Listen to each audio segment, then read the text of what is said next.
7 states in a historic and unparalleled turn of events.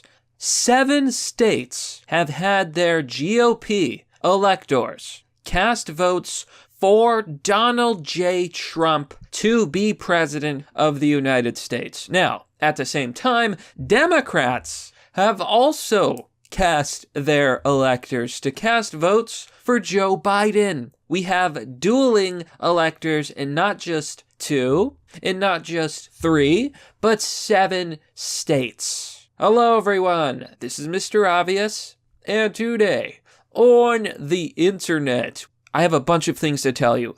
Here we are on Twitter with Bernard B. Carrick. Historic and unparalleled. Pennsylvania, Georgia, Michigan, Wisconsin, Arizona, Nevada, and New Mexico have all had their GOP electors cast votes for Donald Trump. That preserves POTUS's right to remedy fraud with his own electors. Now, the left is extremely upset over this. They're saying, they don't have a right to do this. Doesn't matter. It's not lawful. It's not legal. Hoo-hoo. Joe Biden is president-elect. I actually predicted this, okay? I said we are currently in a contested election. And for a long time, the Democrats have not been taking that seriously. They keep saying, haha, the courts are not listening, or it was debunked, or, a bunch of claims that are not true. You see, the claims of fraud, the claims of cheating, and most simply, the claims that 4 swing states, at very minimum, broke the Constitution, violated the Constitution by changing the rules at the last minute and not going through the legislature. Long story short, none of these have actually been examined by a court. And now we have a situation where, in many of these same states, where we're seeing all of these questions about the process of the election, about potential fraud, actual fraud, and evidence from witnesses, some physical evidence, some video evidence, are now having their GOP, their Republicans, vote for the other guy. I'm not sure how many times something like this has ever happened in American history. Now, we're going to talk about this, folks. I've got a few things to tell you. We're going to talk about Bill Barr. He's going on vacation. Think we all know what that means. As well as the major hack on American soil and what it could mean for all of us. But before we continue, please remember, big tech is suppressing content like this. They don't want you to see it. So subscribe, comment, smash that like button, and please share this video. And now, a quick word from our sponsor. Introducing Battle Games Book 1. Taking place in 2090, after the War of Billions, people in the future fight gladiator-style sci-fi battles.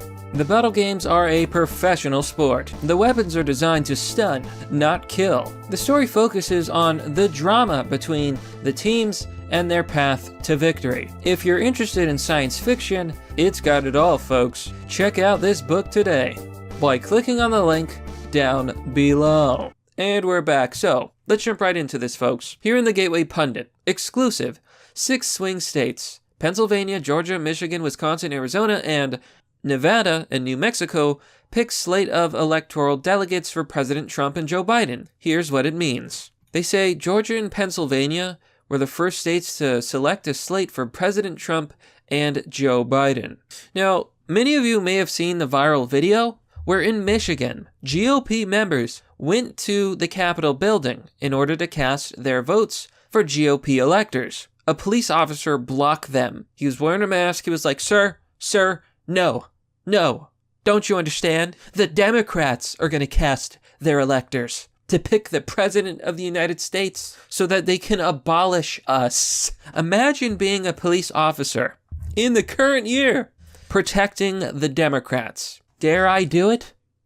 Natty says on Twitter, #Michigan. In spite of not being allowed in the Capitol building by the police, the GOP electors have casted their votes for Donald Trump, in a clash with the DNC electors who casted their votes for Biden. Now, one of the most interesting developments in this story is that apparently the left and the Democrats fully expect Vice President Pence to count the electors and declare Biden the winner. Is he actually going to do that? I think the odds are bad at best. You see, if I was Pence and I knew that all of these legal challenges have yet to be answered, that the courts have been unfair, that there's many questions about the legitimacy of some of these votes in some of these states, and the way it was held, whether it was unconstitutional. I would imagine that Pence would say, I cannot count these, there is no winner. Or he could throw out the contested ballots, leaving it up to the Supreme Court and the House. And in that scenario, it's hard to imagine Trump not becoming president. Of course, the Democrats are saying it's over. They're saying the exact opposite, that Joe Biden is president now. It's official. But technically, it's not. You can cast your electors, but I believe on, January 6th? You're allowed to bring up objections. And boy, oh boy, based on what we've seen, Texas saying that Republicans should secede from the union, actual members of the Republican Party coming out to support Trump in huge numbers. Of course, it's not everyone, but a lot of them. There's going to be objections. It's going to get ugly, folks. So what does this all mean? According to Reuters, states with close contests between Republican President Donald Trump and his Democratic rival Joe Biden could produce competing slates of electors, one certified by the governor and other by the legislature. Both chambers of the U.S. Congress could accept the same slate of electors, which would almost certainly put the matter to rest. The chambers could also split, which is more likely if Republicans retain control of the Senate and Democrats hold onto their House majority. If lawmakers cannot agree on a set of electors, the country will find itself in uncharted territory. The Electoral Count Act, often described by academics as unintelligible, seems to favor the slate of electors certified by the state's governor, according to Ned Foley, a president of Ohio State University Moritz College of Law. But many scholars have rejected that conclusion. In other words, there are multiple scenarios in which Vice President Pence could basically contest the election. And in my opinion, I don't think they're going to let it get to that point. I wouldn't wait until the day of the day to make an objection. I say they're probably going to use this in their court cases. I don't know how it's going to go down, however. So all of this is breaking. It literally just happened. This is a historic moment, regardless of the outcome. 7 states have casted 2 sets of electors. 1 set for Joe Biden and 1 set for Trump. Here you can see on Reuters, there's this article. It's from October 16th, 2020, explaining dueling electors pose risk of U.S. vote deadlock. They said this could happen, and now it's happening. Democrats they're claiming that it's not official, so it doesn't count. But are the courts going to feel the same way? More importantly, are the American people going to agree? I don't know why Democrats believe that they can just place Joe Biden, a man who doesn't even know his own name, in the White House, and all of a sudden, magically, everyone who voted for Trump will just disappear. It's not going to happen. The Democrats and the left have no idea what is actually going on. We're in crisis. According to the AP, alternative electors won't change the presidential outcome. They go on to explain that Pence's job isn't to determine whether the votes are right or not. Let me ask you a question. Has the Democrats' master plan to, let's just say, take this election by force, has that relied on Pence counting those electoral votes this whole time? Because if it has, I'm going to say that I do not think that it looks very good for them. Pence, Mike Electric Pence, is going to let the thunder rain down. And one of the things I find so amazing about the left, let's look at these tweets. Amy says, LOL, LOL, LOL, LOL. People who had no legal standing show up and cast votes that can never count legally. Chris says, yeah, the same groups screaming about illegal votes are now celebrating truly illegal votes. Oh, isn't this wonderful, the irony? Of course, the left is talking about legality now. 4 swing states violated the Constitution, not only the American Constitution, but the Constitution of their own states. They broke the law when in Michigan and other states, they kicked out GOP Republican poll watchers. They didn't let them see the count. They counted at night. They broke the law so many times. And they want to talk about what's legal? You've got to be kidding me. Why don't you get out of here with your bullshit? In other news, Attorney General Bill Barr. Oh, Attorney General Bill Barr is basically leaving. He says he's just going to go on vacation. Here you can see Donald Trump saying, just had a very nice meeting with Attorney General Barr at the White House. Our relationship has been a very good one. He has done an outstanding job. As per letter, Bill will be leaving just before Christmas to spend the holidays with his family. Look, I may not be a politician, but I can tell you, it sounds to me like Barr got canned. He's being fired. But, to maintain appearances, I think Trump is just being nice. Put it that way. But that begs the question. Bill Barr's going to need a replacement, and they're going to replace him right away. Why? Could this be 4D chess from President Donald Trump? We'll see. Now, in other news, everybody heard about this, but the US had a massive cyber attack. And we also have news that SolarWinds was hacked. Now, SolarWinds is a company security vendor that basically works for everybody. The Department of Justice, the Treasury, so many government departments all use SolarWinds, and they were hacked. This has been an attack on not only our country, but compromises the election, in my opinion. How do we know what's real when everything has been influenced? Now, there are rumors, and I do want to stress, these are rumors. Take it with a grain of salt.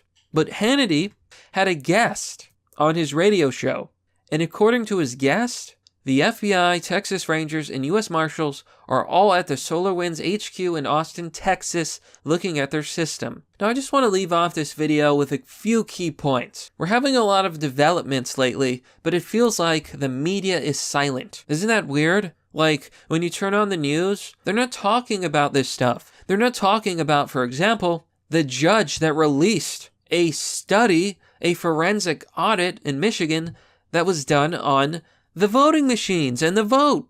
Here you can see Allied Security Operations Group, Antrim, Michigan Forensic Report. And these people are major experts. The first person in this report says Russell James Ramsland Jr. He's an MBA. He's from Harvard. He has a political science degree. He worked for NASA. He's a very, very qualified guy. Here's what he says. We conclude that the Dominion voting system is intentionally and purposefully designed with inherent errors to create systemic fraud, influence votes. That was his conclusion of this report. Now, I can't read too much because, the overlords in our big tech say that we aren't allowed to speak. But I think I can say this. According to the research, the vote in Michigan is compromised. And I have to wonder, were the hacks on American soil? Did they somehow influence the election? And if so, what is Trump going to do? Maybe he should enact one of his executive orders preventing election interference from a foreign government. Now, CNN is blaming Russia. The Democrats are blaming Russia. Personally, I would say this is probably a Chinese attack. But there you have it, folks. That's pretty much the story. We should be up to speed. I was looking at one of Joe Biden's live streams. He was talking to the entire nation, and I noticed something interesting. Here you can see in the following screenshot. He's got no viewers. Live, urgent. Joe Biden addressed the nation after beating Trump in the Electoral College. David Pacman's show. Aha, the guy who didn't know what farms were. So high IQ. 11,000 views. NBC News. Live. Biden delivers remarks on Electoral College. If we go down further, you can see on the Washington Post, Biden delivers remarks after Electoral College votes. 5,000 views. Apparently, Joe Biden got 80 million votes, a ridiculous number that's never been seen before in history, that violates every common sense and actual measure. For example, bellwether counties, Trump got almost all of them, and bellwether counties predict who will win. So how did Trump win bellwether counties and states but lose the presidency? How did Biden, Sleepy Joe, get 80 million votes when he can't even get 11,000 people to watch his live streams? It's a joke. It's a bad joke. It's not over. This is a contested election. I said it was a contested election. It is a contested election. And, well, yes, the electors have casted votes for Joe Biden. but they also cast their votes for Trump. We have 2 sets of electors. Reuters was right. But that, my friends, is merely the obvious. Well, that's all for now, folks. What do you think about this story?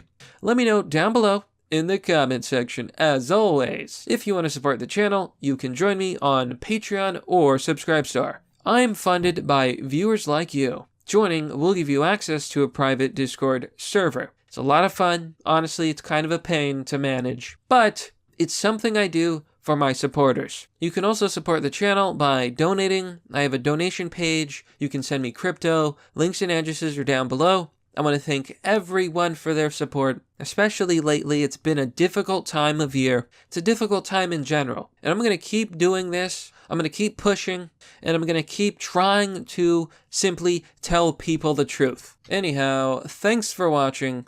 This has been Mr. Obvious, and I'll see you all next time.